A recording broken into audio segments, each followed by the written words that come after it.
ஓம் நமோ பகவதே வாசுதேவாயாம். ஹரே கிருஷ்ணா பக்தர்களுக்கு என் பணிவான வணக்கங்களை தெரிவித்துக் கொள்கிறேன். இன்றைக்கி நம்ம பகவானுக்கு செய்ய போகிறது கூட்டு, கருப்பவரை கூட்டுங்க. இது சேலமில் குகை பகுதியில் ரொம்ப பிரசித்தி பெற்ற ஒரு கூட்டு. இது சாதம், தோசை, சப்பாத்தி எல்லாத்துக்குமே நம்ம மேட்ச் பண்ணிக்கலாம். அது எப்படி செய்கிறதுங்கிறது இப்போ பார்க்கலாம். இப்போ கருப்பவரை, இதுதான் கருப்பவரைங்கிறது. இதை குக்கரில் போட்டு பாருங்கள், இந்த மாதிரி நல்லா வேவிச்சு எடுத்துக்கணும். நான் இப்போ இதில் 1.5 டம்ளர் போட்டு குக்கரில் போட்டு ஒரு 7 சவுண்டு விட்டு நான் எடுத்திருக்கேன். இந்த அளவுக்கு நம்ம ஃபஸ்ட்டு இந்த அவரையை வேவிச்சு எடுத்துக்கணும். அடுப்பத்தை வச்சு வானொலி வச்சுட்டோங்க.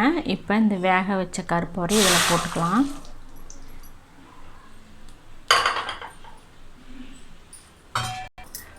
இப்போ வேக வச்ச கருப்பவரையை போட்டோங்க. அது கூடயே கத்திரிக்காய் ஒரு 10 கத்திரிக்காய் பழனி மாதிரி எடுத்து நான் பாருங்கள் இந்த அளவு கட் பண்ணி போடுறேன். இதையும் நம்ம இந்த அவரையோடு போட்டுக்கலாம். கத்திரிக்காய் போட்டாச்சு. இப்போ இது கூட நம்ம 1 ஸ்பூன் விளக்கெண்ணெய் போட்டுக்கலாங்க. இது எதுக்கு அப்படின்னா, உங்களுக்கு அந்த அவரை, அந்த கத்திரிக்காயெலாம் நல்லா சாஃப்டாக வேக வச்சு கொடுக்கும். கூடவே நம்ம ஒரு 1/2 ஸ்பூனு மஞ்சத்தூள், அப்புறம் 2 தக்காளி சின்ன சின்னதாக கட் பண்ணிக்கோங்க. அந்த தக்காளியும் போட்டுக்கலாம். கூடவே கருவேப்பிலை, கொத்தமல்லி இதையும் போட்டுக்கலாம். போட்டு நல்லா கிளறி விடுங்க. இப்போ நம்ம கத்திரிக்காய் போட்டோங்க. கத்திரிக்காய், தக்காளி, கருவேப்பிலை, கொத்தமல்லி, மஞ்சத்தூள், விளக்கெண்ணெய் இதெல்லாம் போட்டிருக்கோம். இந்த காய் ஒரு கொதி வட்டும். அதுக்குள்ளார பாருங்கள், இங்கே ஒரு புளி ஒரு எலுமிச்சம்பழம் அளவு புளி எடுத்து நான் கரைச்சி வச்சுருக்கேன். இப்போ இந்த புளியோடைங்க பாருங்கள், இதுதான் கூட்டு பொடின்னு சொல்கிறது.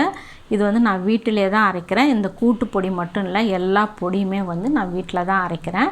இந்த கூட்டு பொடி எப்படி அரைக்கிறதுங்கிறத இன்னொரு பதிவில் சொல்கிறேன். இப்போ இந்த கூட்டு பொடிக்கு தேவையான பொருள் என்னென்னங்கிறத பார்க்கலாங்க. பாருங்கள், நான் அளவு சொல்கிறேன், கரெக்டாக கவனமாக கேட்டுக்குங்க. இந்த டம்ளரில் 1 டம்ளர் இட்லி அரிசி, சாப்பாடு அரிசி போடக்கூடாது, இட்லி அரிசி எடுத்துங்க. இதே டம்ளரில் வர கொத்தமல்லி, இது 2 தான் இந்த பொடிக்கு ரொம்ப முக்கியம். அதுக்கு அடுத்தது பார்த்திங்கன்னா, இந்த ஸ்பூனில், இந்த அளவு ஸ்பூனில் ஜீரகம் 1 ஸ்பூனு, கடலப்பருப்பு 1 ஸ்பூனு, உளுந்து பருப்பு 1 ஸ்பூனு, வெந்தயம் கொஞ்சமாக ஒரு 10 வெந்தயம் மாதிரி எடுத்துக்கோங்க. அப்புறம் பட்டை 2, லவங்கம் 2, காய்ந்த கருவேப்பிலை கொஞ்சம் இவ்வளோ கைப்பிடி அளவு, அப்புறம் 2 கட்டி பெருங்காயம். தூள் பெருங்காயம் போடக்கூடாதுங்க, கட்டி பெருங்காயம் தான் போடணும். அப்போ தான் இந்த கூட்டுக்கு ரொம்ப ருசி உங்களுக்கு கூட்டி தரும். அதனால் கட்டி பெருங்காயம் மறக்காமல் போட்டுக்கோங்க. அப்புறம் நல்லா அதையெல்லாம் வாணலியில் வச்சு நல்லா வறுத்துட்டு ஆற வச்சு மிக்சியில் எடுத்திங்கன்னா உங்களுக்கு இந்த மாதிரி கூட்டு பொடி கிடைக்கும். நான் இது டெமோ மாதிரி உங்களுக்கு இன்னொரு பதிவில் உங்களுக்கு நான் காட்டுறேன். இப்போ ஒரு கொதி வந்துருச்சுங்க. ஒரு கொதி வந்ததுக்கப்புறம் தான் நம்ம மிளகாத்தூள் போடணும். இது நார்மலாக நம்ம எல்லா குழம்புக்கும் போடுற சாம்பார் தூள் தான், அது போட்டாலே உங்களுக்கு போதும். அது குழம்புக்கு தகுந்த மாதிரி நான் இப்போ 2 ஸ்பூன் போடுறேன். காய்க்கு குழம்புக்கு தகுந்த மாதிரி தேவையான அளவு கல்லுப்பு.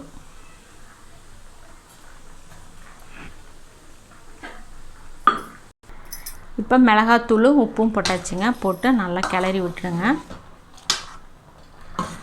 எல்லா இடத்துலையும் படுற மாதிரி நல்லா கிளறி விட்டுக்குங்க. கிளறி விட்டுட்டு ஒரு மூடி போட்டு மூடிடுங்க. ஒரு 1/4 மணி நேரம் கழித்து பார்க்கலாம். இப்போ ஒரு கதை பார்க்கலாங்க. ஒரு மெழுகு சிலை சிற்பி ஒருத்தர் இருந்தார். அவர் இந்த மெழுகு சிலையை நல்லா வடிவமைக்கிறதுல ரொம்ப திறமைசாலி.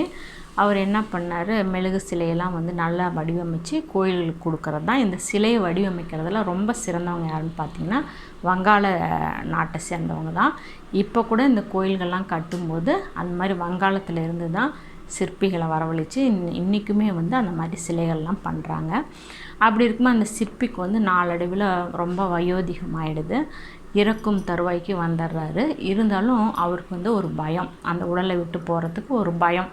என்ன செய்கிறாரு, அவரை போலவே 9 மெழுகு சிலை வரிசையாக வடிவமைக்கிறாரு. வடிவமைச்சிட்டு அந்த சிலைகளோடு ஒன்றா போய் இவர் அப்படியே நின்றுக்கிறாரு. அந்த மரண தருவாய் வரும்போது யமதூதர்கள் வராங்க. பார்க்குறாங்க, இந்த சிற்பியை காணோம். சரி, இந்த என்னடா இது வரிசையாக 9 சிலையில் நிறுத்தியிருக்காங்களேன்ட்டு பார்க்குறாங்க. ஒன்று பார்த்த மாதிரியே எல்லா உருவமும் இருக்குது. உடனே பார்த்துட்டு என்னடா அந்த சிற்பியை காணுமே, எதாக இருந்தாலும் நம்ம போய் யம தர்மராஜாட்ட சொல்லலாம்னு சொல்லிட்டு யம தர்மராஜாட்ட போய் சொல்கிறாங்க. அவர் வந்து ஒன்றும் இல்லை, இது சாதாரண விஷயம், வாங்க நான் உங்களுக்கு காட்டுறேன்னு சொல்லிட்டு யம தர்மராஜா வராரு. வந்து பார்த்தோன்னே தெரிஞ்சுக்கிட்டாரு இந்த சிலைக்குள்ளே தான் அந்த சிற்பி இருக்கிறாருன்னு. இருந்தாலும் வந்து நம்ம காட்டிக்கக்கூடாதுன்னு சொல்லிட்டு அந்த சிலைகளை பார்த்துக்கிட்டே வந்து அந்த தூதர்கிட்ட சொல்கிறாங்க, இந்த சிற்பி செதுக்கணும் வந்து ரொம்ப திறமைசாலி, எவ்வளோ அழகாக செதுக்கிறான், ஒவ்வொரு சிலையும் நம்மளுக்கு பார்க்கும்போதே ரொம்ப நல்லா இருக்குது. ஆனால் பாருங்கள், இந்த ஒரு சிலையில் மட்டும் பாரு சின்ன கதாவும் பெரிய கதாவும் செஞ்சுட்டான். இந்த சிலை மட்டும் கரெக்டாக செஞ்சுருந்தான்னா அவன் நிஜமாலுமே உயர்ந்த சிற்பி தான் அப்படின்னு ரொம்ப பாராட்டி புகழ்ந்து பேசுகிறாங்க. உடனே இந்த நிஜத்தை சிற்பிக்கு அங்கே இருக்க முடியல. ஆஹா அப்படின்னு சொல்லிட்டு நம்ம மேலே ஒரு தப்பு சொல்லிட்டாங்களே, அது எப்படின்னு சொல்லிட்டு அந்த இடத்துலேருந்து வெளியே வந்துடுறாரு. வந்தவுடனே யம தர்மராஜா சிரிக்கிறாரு, வந்துட்டியா, உன்னை தான் தேடிட்டு இருந்தான் வா அப்படின்னு சொல்லிட்டு பிடிச்சி இழுத்துட்டு போயிடுறாங்க. இந்த கதையை வந்து பிரபுபாதா அடிக்கடி அவருடைய சொற்பொழிவில் சொல்லுவார்.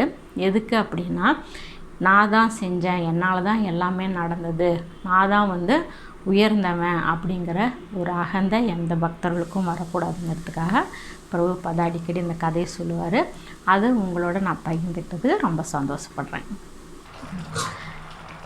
காய் வெந்துருச்சுங்க. கத்திரிக்காய் இந்த மாதிரி நல்லா வந்து கொலன்னு உங்களுக்கு வெந்து வரணும்.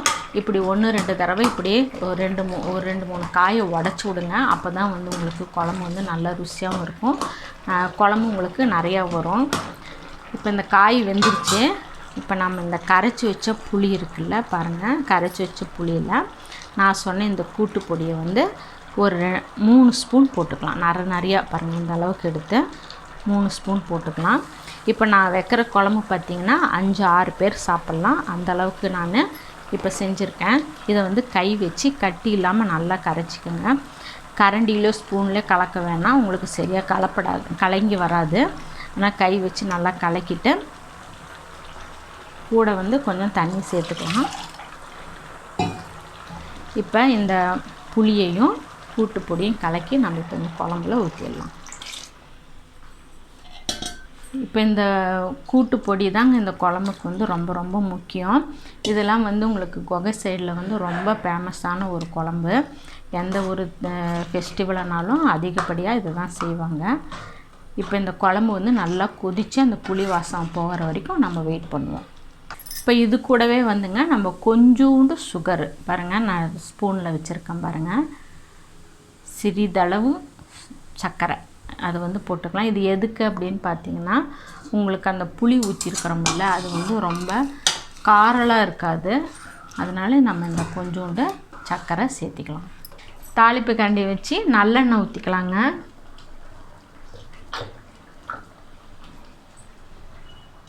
எண்ணெய் காஞ்சிடுச்சிங்க. இப்போ கடுகு உளுத்தம்பருப்பு போட்டுக்கலாம்.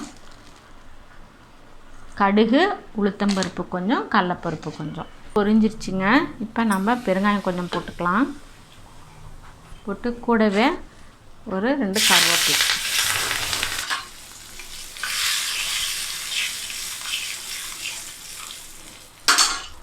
இப்போ இதை எடுத்து குழம்புல போட்டுடலாம்.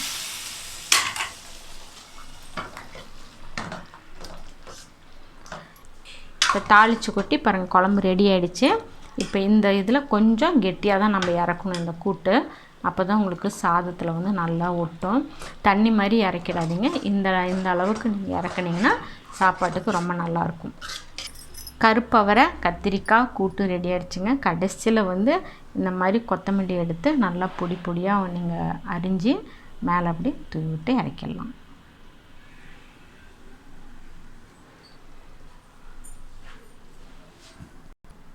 இப்போ சுவையான கருப்பவரை கூட்டு முடிஞ்சதுங்க. நீங்களும் வீட்டில் செஞ்சு பார்த்துட்டு பிடிச்சிருந்தா ஷேர் பண்ணுங்கள், லைக் பண்ணுங்கள், சப்ஸ்கிரைப் பண்ணுங்கள்.